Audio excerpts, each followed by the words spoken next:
If you feel like your music career is failing, the good news is that there are probably some pretty simple solutions. All right, let's be completely honest. The real reason that your career isn't what you want it to be is because of the gatekeepers, is because of the secret societies, the Illuminati. You're not going through the sex rituals. They don't want to see you win.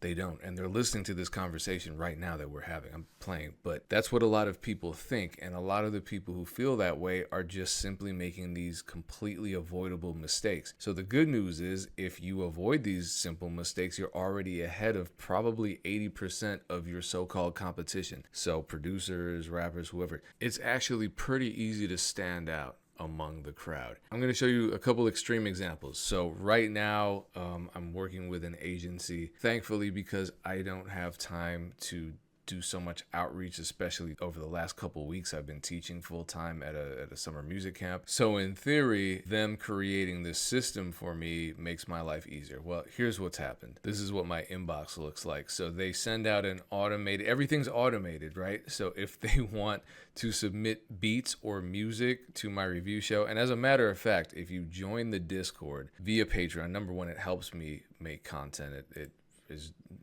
we're collaborating on beats every week. We're conversing back and forth. Go to patreon.com/DJPayne1. But if you are a member of the Discord, then any slots that are available on my weekly beat reviews, you will get priority for free. But back to what I'm talking about. So as you can see right here, the instructions are clear. Check your email for more info or click the link below to submit it. There's this big button that says submit now. But this is the response, submit songs. Same deal. Check your email or click the big button. I want my music reviewed, please. So now my task is to, either I ignore them completely or I try to help them out. And I'm having to explain, hey, click on the big button that says submit now to submit now. Probably the most extreme example happened this morning. I don't know how this guy, oh no, he wanted to submit music. So I sent him the instructions and then he immediately starts sending me video after video of, I don't know what, I didn't watch it. It looks like a live performance. I asked him very nicely. I know everyone thinks I'm this horrible asshole because they twist the narratives all the time. You don't see the actual interactions that I actually have with people. You just see their reactions to what they feel like happened during that interaction. So for example, I said, please don't spam my inbox. Thank you. Immediately following that, he sent me 25 more videos, so I had to block him. So I guess I'm a gatekeeper. And this is happening hundreds of times in my inbox, and I'm me. Think about somebody who's a much bigger figure in the music business, someone who's a lot busier. Most likely they're getting thousands of these. They're ignoring them, and it's completely clogging up their ability to network with aspiring artists. So that's why best practices exist, so that you can stand out from people like these who simply are too confused or unable to follow basic instructions, or who just feel like they are exceptions to every rule and they feel like they can just steamroll over everybody's best wishes and requests, which is not how the music business works. I know a lot of us get into the music business because we don't like the restrictions that we feel like are imposed on us in our regular lives at a regular 9-to-5 job. I get it. You don't want to show up at 6 a.m. You don't want to, but guess what? When you're in the music business, sometimes you have to do that. A lot of times you have to do that. You have to follow up on emails. You have to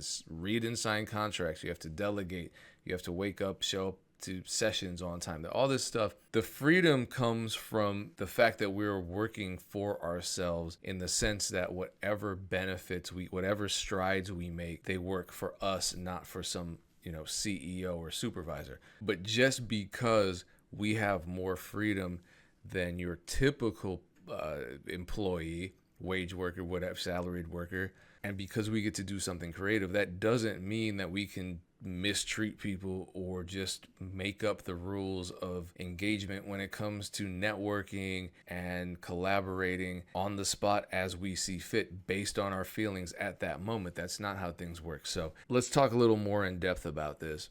And hopefully this is more encouraging than anything, because if you're watching this, you're probably not the type of person who just wants the easy way out and you just want to treat people poorly and somehow gain success from creating that type of negative dynamic. Let's talk about it. I'm doing now song and beat reviews, and I didn't set the system up myself because I don't have the capacity to do that. I've always done beat reviews, but an agency that I'm familiar with built a system for me, and they said, "Well, we'll run it," and they made it cheaper than what I would ever do because it's too much work for me to do it. So I wouldn't charge that low of a price. So they set the system up anyway. Running primarily through Meta, so I get maybe 100 to 300 messages a day now. I don't even check them. And I automated everything so that if people have questions about A, B, or C, they all automatically get a reply from me saying, this is what you do. If you want to submit, here's the button. The button says submit. If you want beats, text me. Please do not call me. If you want to book me, here's the email address. Guess what happens? Yeah, you'll probably get a number of. I mean, this kind of goes back to the customer service stuff that we talked about a few weeks Yeah. ago. Like people don't follow directions. People are just Adults. need to be These are handheld adults. through everything. Yeah, That, it that's doesn't matter. that's why I'm contrasting it, because I'm like, how can these kids figure out to compose a film score in 5 days, and a grown adult calling me at the number that I say only text me if you're interested in beats? I'm getting calls at 3 a.m. with these long voicemails. I'm like, so I just want to be heard. Can you? I'm like, that's You at know, you first, put your number on this thing. You put your yeah, number on this phone. it's not a. It's a different line. It's not my personal line. So it's not like the calls Oh, are waking me up. It's just one of those things where you look and you think, all right, this is not boding well for you. So I'm not saying that to be negative. I'm saying I think the vast majority of artists probably do this. They just don't pay attention to anything. I don't know if it's because they can't, or there are distractions, or I don't know. But the few that rise from the soup of ineptitude, they do well, and it's really simple stuff. So we're talking about saturation. Everyone's making beats. Everyone's a rapper now. Everyone's a singer now. Blah blah blah. Yeah, very few of them can just perform the basic stuff. Like my nonprofit, up until this year, we ran a music festival, and we paid all the artists, regardless of level. We wanted to make sure that everyone was getting paid, because we do advocacy for the arts. We don't have an infrastructure for the music business in our city, so we had to create one.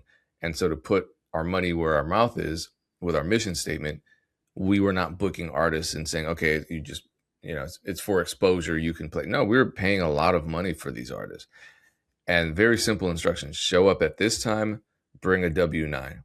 We even send you the W-9. Just fill it out, show up at time for the sound check. That's it.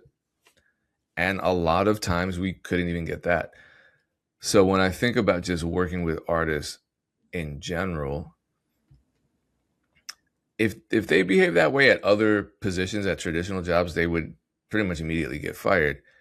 And so how I'm going to turn this into something positive is, if you are an aspiring artist and you feel like you're being lost in the shuffle, obviously you have to make good music, and you have to be consistent, and you have to build community and brand, and clearly communicate who you are and your brand and all that.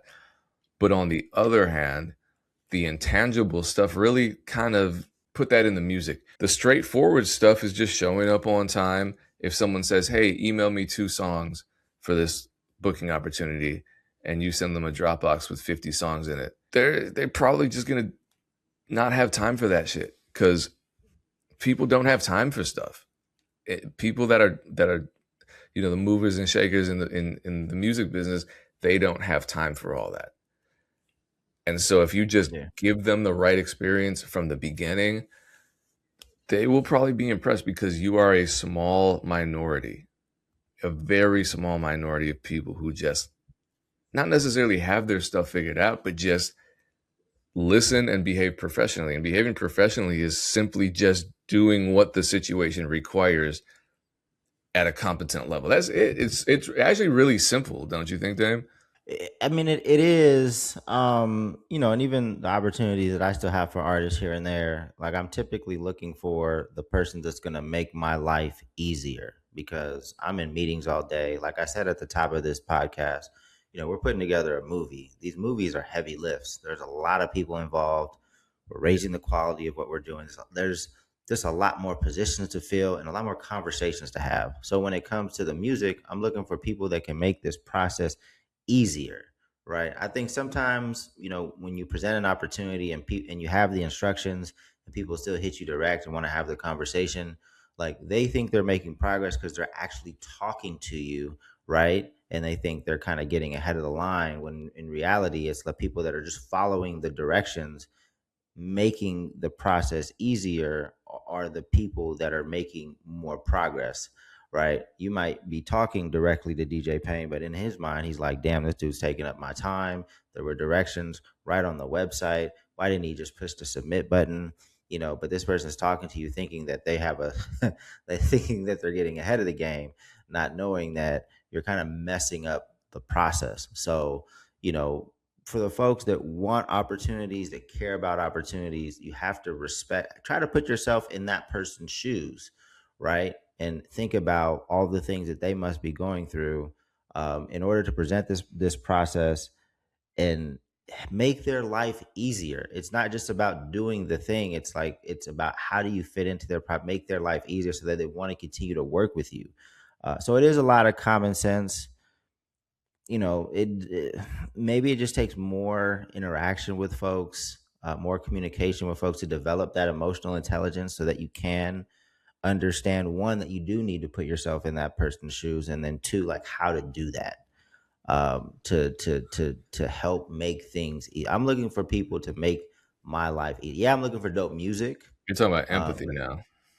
yeah, but even if you got the dopest of dope music, if you're a pain in the ass, like I'm still not gonna work with you, Yeah. because you don't understand my what I'm going through, and it's obvious. So um, just know that. Um, Yeah, I mean, and the sad thing is, I think, I've seen a lot of people that are talented, either they're talented or not. But I've seen a lot of people, producers, rappers, et cetera, songwriters that are talented and they just can't do this. And so those are the people oftentimes that go on these rants about how, the music business is full of gatekeepers. I always hear that gatekeeping.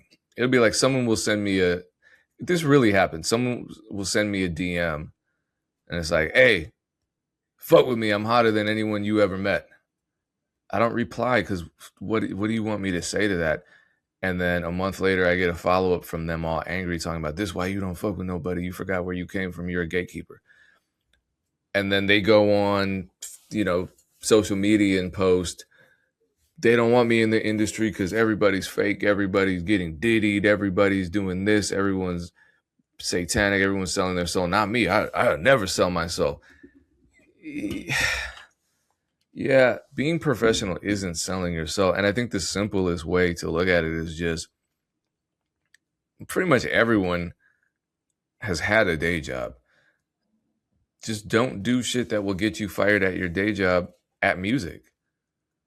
But I think that applies to like for production, if you show up to a job and leave 1 hour into your 8 hour shift, you're gonna get fired. If you're making beats all the time and you want to do it full time and you do it an hour 3 times a week, it's not going to work. Same with music. If your job says, hey, you need to go to HR to fill out your tax form so we can write you a paycheck, and a promoter asks to book you at an event and they say, I need you to do the same thing. And you're like, I don't know what that is, so I'm just not going to do it. And then the night of the event, you ask where your check is, and they say, well, you don't have a check because you never submitted a W-9. It really simple stuff, but people sabotage themselves. I wish they didn't. But also the good news is for you, if you are one of those folks who are receptive to what we're saying right now and you implement this stuff, you're going to stand out. You just are. I remember that Fat Joe clip about people showing up early and that being one of the standout traits in the music business. Really simple stuff.